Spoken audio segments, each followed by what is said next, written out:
नमस्कार, जीवन उत्साह न्यूज़ पर आप सब लोगों का बहुत बहुत स्वागत है। और आज का समय हिमाचल प्रदेश में चुनावी माहौल का है। आप देख ही रहे हैं कि किस तरह से सभी पार्टियां अपनी तरफ से पूर्ण रूप से प्रयास कर रही हैं कि इस बार जो उपचुनाव हो रहे हैं उन उपचुनाव में अपनी प्रतिष्ठा को किस तरह से बचाया जाए और किस तरह से खुद को बेहतर साबित किया जाए। हालांकि ये जो उपचुनाव हैं इनका कोई सरकार पर किसी तरह से कोई ज़्यादा फर्क नहीं पड़ने वाला है, लेकिन जो फ़र्क पड़ेगा वो एक पार्टी की साख या व्यक्तित्व पर पड़ने वाला है, क्योंकि अगले जो विधानसभा चुनाव होने वाले हैं उनमें इन सब चीज़ों का बहुत बड़ा रोल रहने वाला है। अब चाहे भाजपा हो या कांग्रेस है, कोई भी पीछे नहीं है।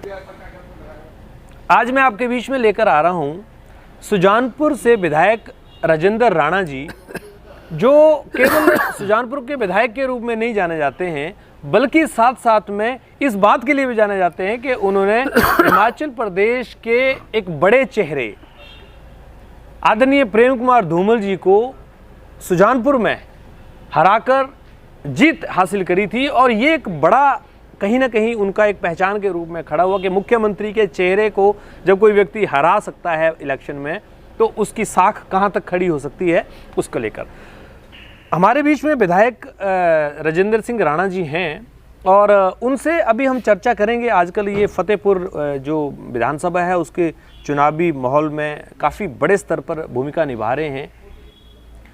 इनसे हम चर्चा करेंगे कि खाली फतेहपुर की बात नहीं हम इनसे करेंगे, कुछ बात हम हिमाचल प्रदेश की राजनीति पे भी करेंगे, क्योंकि तजुर्बेकार हैं, सारी चीज़ों को अच्छी तरह से समझते हैं। तो चलिए बात करते हैं इस चुनाव को लेकर इनका क्या राय है, किस तरह से इनके अपने विचार हैं। राजेंद्र राणा जी नमस्कार, बहुत बहुत स्वागत आपका जीवन उत्साह न्यूज़ के स्पेशल कार्यक्रम में। और उपचुनाव का दौर हिमाचल प्रदेश में जारी है बहुत ज़ोरों से। अब सभी तैयारियां कर रहे हैं 30 तारीख के लिए। सबसे पहले तो हम हिमाचल की राजनीति से शुरू करेंगे। अभी हाल ही में 2 दिन पहले मुख्यमंत्री जयराम ठाकुर जी ने कल एक स्टेटमेंट दिया कि तीनों विधानसभा के हम जीत रहे हैं मंडी के अलावा। तो इस बात को लेकर पहले स्टेटमेंट में क्या इशारा आप समझ रहे हैं मुख्यमंत्री जी का, जो मुख्यमंत्री जी ने कहा है कि हम मंडी के अलावा तीनों विधानसभा सीट जीत रहे हैं? देखिए, मुख्यमंत्री क्या कह रहे हैं क्या नहीं कह रहे हैं, क्योंकि ये वो सरकार है जो सुबह कुछ फैसला लेती है, दोपहर को बदल जाता है, रात को कुछ और हो जाता है। ब्यूरोक्रेसी बेलगाम है। और आज ये जो उपचुनाव हो रहे हैं इसमें मुझे फतेहपुर में यहाँ पर प्रभारी के तौर पर काम करने का मौका मिला। लंबे समय से मैं यहाँ पर कैंप कर रहा हूँ जी। बहुत सारे लोगों से मिलने का मौका मिला, बहुत सारी छोटी नुक्कड़ मीटिंगें एड्रेस करने का मौका मिला, लोगों की के साथ मैन टू मैन बात करने का मौका मिला। वहीं पर अर्की में मुझे जाने का मौका मिला, मंडी में जाने का मौका मिला।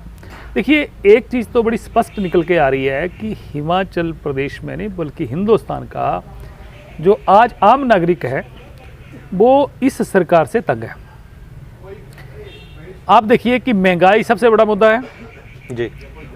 लोगों ने कभी कल्पना नहीं करी थी कि 50 रुपये मिलने वाला तेल उनको 100 रुपये में मिलेगा डीजल। कभी लोगों ने कल्पना नहीं करी थी कि 60 रुपये में मिलने वाला डीजल उनको 106 रुपये में, 107 रुपये में मिलेगा, 110 रुपये में मिलेगा। और गैस का सिलेंडर 160% बढ़ गया, 400 में मिलता था 1050 में मिल रहा है। और इसके अलावा तेल की कड़वे तेल की बोतल अगर पी मार्का लेनी है तो वो 70-80 रुपये में मिलती थी, वो आज 235 रुपये में मिल रही है। खाने पीने के दाम बढ़ गए चीज़ों के, और हर चीज़ बढ़ी है। ऊपर से हिमाचल प्रदेश में जब 2017 में चुनाव हुए तो उस समय प्रदेश की जनता के साथ बहुत सारे वायदे हुए और वो वायदे पूरे नहीं हुए। कर्मचारियों को बोला गया कि 3 साल से 2 साल आपका कॉन्ट्रेक्चुअल पीरियड किया जाएगा, नहीं हुआ। हर पंचायत में जिम खोलने की बात कही, नहीं हुए। हर पंचायत में ग्राउंड बनाने की बात हुई, नहीं हुए। हर चुनाव क्षेत्र में जगह जगह वो लाइब्रेरीज खोलने की बात इन्होंने करी थी, कुछ नहीं हुआ। डबल इंजन की सरकार बनाने की बात कही कि डबल विकास होगा, नहीं हुआ। प्रदेश में कहते थे कर्जे में डूब गया, और अपने आप जैसे 50 सालों में जितना कर्जा हिमाचल प्रदेश पर 45,000 करोड़ रुपये कर्जा हुआ था, इन्होंने 4 साल में 25,000 करोड़ कर्जा और बढ़ा दिया। और केंद्र से कोई इनको मदद नहीं मिली। प्रदेश में विकास को जंग लग गया, दूर दूर तक विकास के दर्शन नहीं हो रहे हैं। जीडीपी इस सरकार में बहुत ज़्यादा जो है वो नीचे चली गई और अर्थव्यवस्था पूरी तबाह हो गई। और देश को धीरे धीरे इन्होंने बेचना शुरू कर दिया। कहते हैं 60 साल में आपने क्या किया। 60 साल में जो कांग्रेस ने खड़ा किया था देश को, और पब्लिक के पैसे से खड़ा हुआ था, टैक्स पेयर्स का पैसा था, वो आज नज़र नहीं आ रहा है। आज देखिए आप LIC इन्होंने बेच दी, आप एयरपोर्ट्स इन्होंने बेच दिए, रेलवे इन्होंने बेच दिए, एयर इंडिया इन्होंने बेच दिया, सारे सरकारी संस्थान को बेचने का काम ही कर रहे हैं। और 2-3 उद्योगपति इन्होंने रखे हैं जिनके हवाले इस देश को कर रहे हैं। हमने कहा है कि ईस्ट इंडिया कंपनी अंग्रेज़ों ने इसको लेके आए हिंदुस्तान में और उसने राज कर लिया, लंबे समय तक देश गुलाम रहा। इसी तरीके से ये देश को 2-3 उद्योगपतियों के हवाले कर रहे हैं, जो कि मुझे लग रहा है कि देश हित में नहीं है। ये कहते हैं कि राष्ट्रवाद की बात करते हैं, कौन सा राष्ट्रवाद की बात कर रहे हैं, देश तो उन्होंने बेच दिया। और महंगाई बहुत बड़ा इशू है। आज आम आदमी जो है उसके अंदर जो है गुस्सा जो है वो बिल्कुल गुस्सा फूट रहा है। और जब गुस्सा लोगों के बीच में होता है तो एक ही तरीका होता है कि लोकतंत्र में जब मौका मिले तो बीच वाली उंगली से, इस उंगली से सही बटन दबा के अपना गुस्सा जो है उसको निकालना। और सरकार की सफाई हिमाचल प्रदेश में बाई इलेक्शन में ट्रेलर के रूप में होने वाली है, और असली पिक्चर जो है वो तो लोग 2022 में दिखाएंगे इसको। अच्छा राणा जी, ये आपने कुछ 2-3 महत्वपूर्ण मुद्दे इसमें रखे हैं जो इनका कहना रहता है। ये कहते हैं कि हम किसान सम्मान निधि का पैसा दे रहे हैं, किसानों को हम डेवलप कर रहे हैं। ये कहते हैं कि हम शिक्षा पे, भ्रष्टाचार पे लड़ाई लड़ रहे हैं। आप इसमें कितना सहमत हैं? किस तरह से आप इसको? देखिए ऐसा है कि ये वो सरकार है, एक जेब में डालती है और दूसरी जेब में उससे डबल लेके ले जाती है। अगर 6000 किसान सम्मान निधि के रूप में दिया जा रहा है तो उसी किसान की जेब से 12,000 रुपये निकाल के लेके जा रहे हैं, 12 नहीं 20,000 निकाल के लेके जा रहे हैं। ये कौन सा तरीका है? आपने एक तरफ महंगाई आसमान को छू रही है, आपने पेट्रोल डीजल और गैस पे इतने ज़्यादा टैक्सेस लगा दिए कि आम आदमी उसके नीचे दब गया। पैसा आम आदमी की जेब से निकाला जा रहा है और उसके बाद उसको कह रहे हैं कि हम आपको किसान सम्मान निधि दे रहे हैं। अब ये पीछे इन्होंने कहा कि हमने 100 करोड़ लोगों को वैक्सीनेशन लगा दिया। अभी 18 साल से तो नीचे बच्चों को अभी लगे नहीं। और दूसरी बात कि अगर वैक्सीनेशन लगाया है तो ऐसा शो करने की कोशिश कर रहे हैं, ये एडवर्टाइजमेंट प्रचार प्रसार वाली सरकार है, ऐसा शो करने की कोशिश कर रहे हैं कि जैसे भारतीय जनता पार्टी ने अपनी जेब से लगा दिया। ये पैसा पब्लिक का पैसा है, ये टैक्स पेयर्स का पैसा है। और ये जो पैसा है, पब्लिक मनी जो है, पब्लिक का जो पैसा है जो सरकारी खजाने में जमा हुआ, वो लोगों पे खर्च होना है। तो लोगों को ऐसी मुसीबत की घड़ी में अगर ये वैक्सीनेशन लगाया भी है तो इस पर एहसान कौन सा कर दिया? तो ये सारी चीज़ें जो हैं लोग इस सरकार को समझ चुके हैं, पार्टी को समझ चुके हैं। ये झूठ बोलते हैं। बीजेपी मतलब बहुत जे फॉर झूठी एंड पी फॉर पार्टी, ऐसे अक्सर लोग कहते हैं। ये इनका कहना, आरोप ये भी रहता है कि कांग्रेस जो है वो नेता विहीन पार्टी है, तो इसको क्यों जताना, इसको देने का कोई फायदा नहीं है। बीजेपी जो है वो इसके जो संरक्षक हैं, उसके जो चेहरा हैं वो भारत के यशस्वी प्रधानमंत्री नरेंद्र मोदी जी हैं। तो ऐसे में कांग्रेस के एक बड़े नेता होने के नाते, आप विधायक भी, 68 विधायकों में आपका भी नाम आता है, किस तरह से इस बात को आप डिफेंड करते हैं कि क्या भाजपा जो आरोप लगाती है नेता विहीन होने का, ये सही है? देखिए ऐसा है कि मन को बहलाने के लिए ख्याल तो अच्छा है। कांग्रेस पार्टी में एक से बढ़कर एक नेता है और इसकी चिंता भारतीय जनता पार्टी को क्यों हो रही है? ये चिंता कांग्रेस करेगी। नेता कौन होगा, कैसे होगा, कब होगा, ये कांग्रेस पार्टी की चिंता है। और एक से एक बढ़कर नेता है और एक से एक समझदार और कम को प्रदेश को चलाने वाले हैं। तो इनकी चिंता भारतीय जनता पार्टी को करने की जरूरत। जहाँ तक आपने एक बहुत बड़ा चेहरे की बात कही है, सबसे देश की इकोनॉमी, देश की जीडीपी, देश का व्यापारी, मध्यम व्यापारी, बड़ा व्यापारी, 2-3 को छोड़ के सब तबाह किए हैं तो इसी सरकार ने किए हैं। और प्रधानमंत्री नरेंद्र मोदी जो हैं उनके नेतृत्व में जो है देश काफ़ी नीचे चला गया है। ये झूठ बोलते हैं, झूठ की राजनीति करते हैं।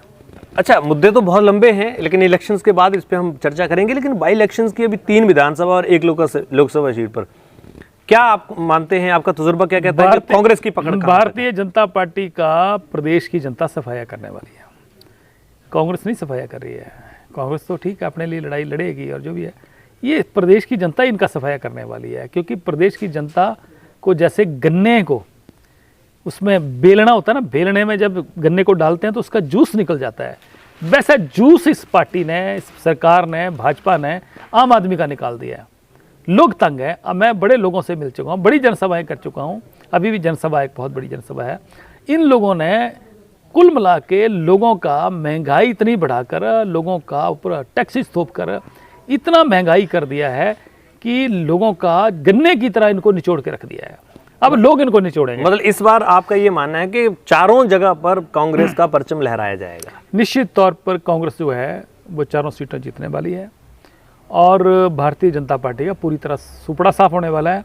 कई जगह तो भारतीय जनता पार्टी दूसरे नंबर की बजाय तीसरे नंबर पर दिखेगी। चलिए जी, आपकी ये जो इच्छा है हम चाहेंगे कि भगवान पूर्ण करे, क्योंकि हर राजनेता के लिए ये सब चीज़ें रहती हैं। अंत में इन चुनावों को लेकर फतेहपुर के लिए स्पेशली सुजान सिंह पठानिया जी आपके बहुत करीबी भी रहे हैं और एक बहुत ही ग्राउंड से जुड़े हुए व्यक्ति रहे हैं, क्या आपका एक मैसेज है जनता के लिए? देखिए, मैं फतेहपुर की प्रबुद्ध पढ़ी लिखी जनता से निवेदन करना चाहता हूँ। मैं बड़े लोगों से मिला हूँ, गांव-गांव में गया हूँ, पंचायतों में गया हूँ। यहाँ के लोग बहुत अच्छे हैं। वैसे तो हिमाचल के प्रदेश के सभी लोग बहुत अच्छे हैं जी, पर मैं यहाँ से लोगों से मिलकर मुझे बड़ी खुशी हुई। और लोग ये मान रहे हैं कि 4 सालों में भारतीय जनता पार्टी की सरकार हिमाचल प्रदेश में काम कर रही है। विकास के नाम पर जीरो, कोई काम नहीं हुआ। और इस चुनाव क्षेत्र में जितने भी विकास के नींव पत्थर रखे गए हैं या आयाम स्थापित हुए हैं वो श्री सुजान सिंह पठानिया जी ने रखे हैं और कांग्रेस की सरकार में हुए हैं। चलिए सर, बहुत बहुत आपका धन्यवाद। आप हमारे साथ इस इंटरव्यू में बने रहे और मुझे लगता है कि ये जो बाई इलेक्शंस हैं वो एक कांग्रेस पार्टी हो या फिर भाजपा पार्टी हो, कहीं ना कहीं अग्नि परीक्षा तो उनके लिए है। इस अग्नि परीक्षा में आप सब सफल हों, यही हमारी शुभकामनाएं हैं। बहुत बहुत धन्यवाद आपका। धन्यवाद। हमारे बीच में विधायक राजेंद्र राणा जी, जो सुजानपुर विधानसभा से अभी कांग्रेस के विधायक हैं और फतेहपुर बाई इलेक्शंस में सुजान सिंह पठानिया जी के सुपुत्र भवानी सिंह पठानिया जी के चुनाव का पूरा जिम्मा उन्होंने लिया हुआ है, यहाँ के चुनाव प्रभारी हैं। सारी चर्चाएं, सारी बातें आपने सुनी और जीवन उत्साह न्यूज़ के साथ आप बने रहे, इसके लिए आपका बहुत बहुत धन्यवाद।